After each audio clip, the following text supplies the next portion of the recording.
napanood ko yung mga videos dito sa YouTube, yung last concert nila dito sa Philippines. Nahumaling din ako kay Maret. Parang napaka-simpleng tao, and alam mo yung napaka-graceful, very feminine, and parati nakabungis-ngis. Parang madali mo siya maging kaibigan. Yung parang ganun ang feeling ko sa kanya.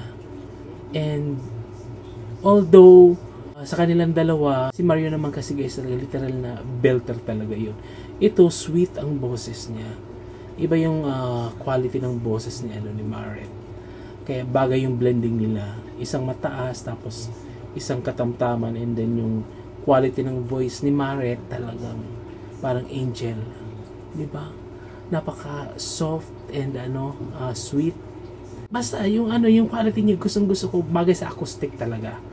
Kaya kadalasan yung mga ginagawa niyang mga album, yung mga songs sa album niya, talagang more on gitara talaga yung gamit niya or piano.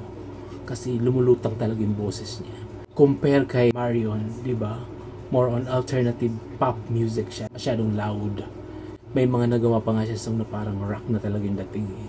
So yun yung quality ng boses ni Marion Raven. So ito naman si Maret, ibang-iba, di ba? Sabi ko nga parang angel yung boses. Yung face niya saka yung boses match na match talaga. Di ba? Saktong-sakto. Kumbaga bagay sa mukha niya yung boses niya. So parang na-obsess na din ako kay Maret sa totoo lang. And parang gusto mo siyang maging kaibigan, di ba? And napaka-approachable niya. Pag may mga fans na gusto lumapit sa kanya, talagang game na game siya. And may mga napanood pa ako doon sa video na I think parang paalis na sila ng Pilipinas. Yung casual talaga yung damit niya, parang lang, normal na hindi siya celebrity tingnan. And dumadaan siya sa tamang proseso, walang pa-diva moment. Di ba? Napakaganda. Yung mga gandang example sa mga artist.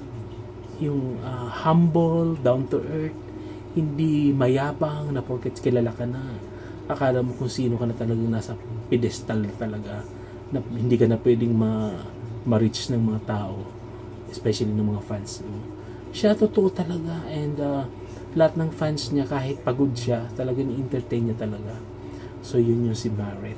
Yun yung na-observe ko sa kanya nung kaunting panahon dito sa Pilipinas, na ang daming naglabasang video dito sa YouTube na na-observe ko talaga siya. Ganun yung personality niya, yung pagkatao niya.